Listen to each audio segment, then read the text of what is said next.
केंद्र सरकारच्या धोरणामुळे गेल्या वर्षभरापासून कांद्याला अपेक्षित दर मिळाला नाही।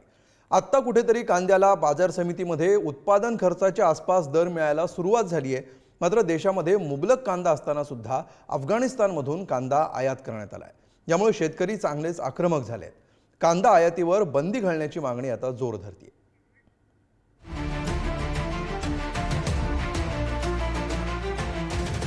निर्यात शुल्क, निर्यात बंदी यातून कांदा उत्पादक शेतकरी अद्यापही सावरला नाही। तोच पुन्हा एकदा केंद्र सरकारचं धोरण कांदा उत्पादकांच्या मुळावर उठलंय। कारण केंद्र आणि अफगाणिस्तानमध्ये झालेल्या करारामुळे अफगाणी कांदा भारतात आलाय। सध्या अफगाणी कांद्यानं अमृतसर आणि दिल्लीत बस्तान बसवलंय।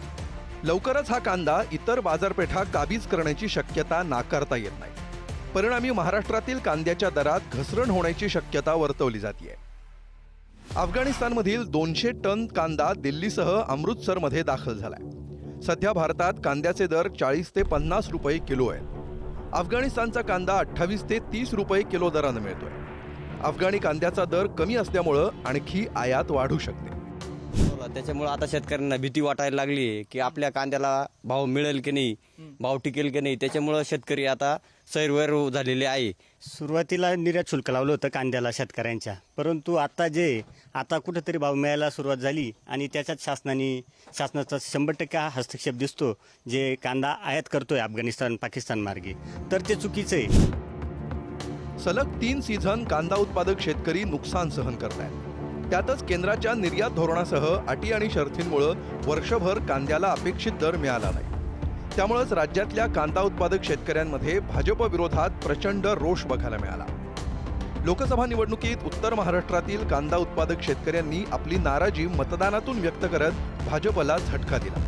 आता अफगाणी कांद्यामुळे महाराष्ट्रातील कांद्याचे दर जर कोसळले तर विधानसभेला महायुतीला मोठा फटका बसू शकतो। कांदा पट्ट्यात महायुतीला पराभवाचा धक्का सहन करावा लागलाय। लोकसभा निवडणुकीमध्ये भारती पवार दिंडोरीतून पराभूत, हेमंत गोडसे नाशकातून पराभूत, सुभाष भामरे धुळ्याहून पराभूत, हिना गावित नंदुरबारहून, सुजय विखे अहमदनगर, सदाशिव लोखंडे शिर्डी तर शिवाजीराव आढळराव पाटील यांना शिरूरमधून पराभव सहन करावा लागलाय।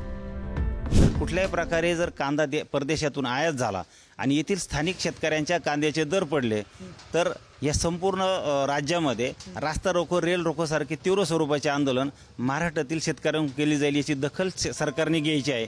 आणि गेलेल्या ज्या लोकसभा आहे निवडणूक झाली तिथं जे शेतकऱ्यांचे प्रचंड संताप मतपेटीतून दिसला, आता येणाऱ्या विधानसभा निवडणुकीत पण हाच संताप जर सरकारला बघायचा आहे का, तर शेतकऱ्यांचं जो काही नुकसान आहे ते सरकारने करू नये अशी मागणी कांदा उत्पादक शेतकऱ्यांकडून केली जात आहे। ज्या पद्धतीनं आता लोकसभेला या कांद्याचा प्रश्न निर्माण झाला आणि या सरकारवरती जो परिणाम दिसून आला, नक्कीच पुढील या भविष्य काळात जर शेतकऱ्यावरती या कांद्याच्या प्रश्नाबाबत असाच जर अन्याय होत राहिला तर नक्कीच येणाऱ्या विधानसभेत सुद्धा या कांद्याच्या प्रश्नाबाबत मोठी भूमिका शेतकरी घेतील आणि सरकारला योग्य ते भूमिकेचं पाऊल नक्कीच दाखवून देतील। अफगाणिस्तानचा कांदा भारतात आणून व्यापारी मालामाल बनू पाहत आहेत। दिल्लीतील व्यापाऱ्यांनी पाकिस्तान मार्गे अफगाणिस्तानचा कांदा आणलाय। त्यामुळे दिल्लीच्या बाजारात आपल्या कांद्याची स्पर्धा अफगाणिस्तानच्या कांद्याशी होतीये। परिणामी महाराष्ट्रातील कांदा उत्पादक पुन्हा एकदा अडचणीत येणार हे नक्की। काही गरज नाही खरं म्हणजे अफगाणिस्तानमधून कांदा मागवण्याची। महाराष्ट्रातल्या शेतकऱ्यांच्या बाबतीमध्ये अशा भूमिका, शेतकऱ्यांना नुकसान पोहोचवण्याच्या भूमिका ह्या कायम घेतल्या जातात। एक म्हणजे कांद्यावरची निर्यात ही रद्द केलेली आहे, परंतु त्याच्याबरोबर भावसुद्धा स्थिर ठेवायला लागतात। कारण नॉर्थ इंडियामध्ये स्पेशली आपला जो उत्तर भाग आहे देशाचा, याच्यामध्ये जेवणाचा बेस हा कांदा असतो। म्हणजे कांद्याची ग्रेव्ही हा त्यांच्या जेवणाचा बेस असतो। गेल्या काही वर्षांमध्ये कांद्याच्या दरात सततच्या घसरणीमुळे शेतकऱ्यांचं मोठ्या प्रमाणात आर्थिक नुकसान झालंय। आता कुठेतरी कांद्याला बाजार समितीत उत्पादन खर्चाच्या आसपास दर मिळतोय। असं असताना परदेशातून कांदा आयात करणं हे शेतकऱ्यांच्या जखमेवर मीठ चोळलं जाणार। त्यामुळे केंद्रानं शेतकऱ्यांचा अंत न पाहता अफगाणी कांद्याची आयात रोखावी अशी अपेक्षा व्यक्त होतीये। नाशिकहून किरण ताजणेसह सूरज बोरावके, कोठारी।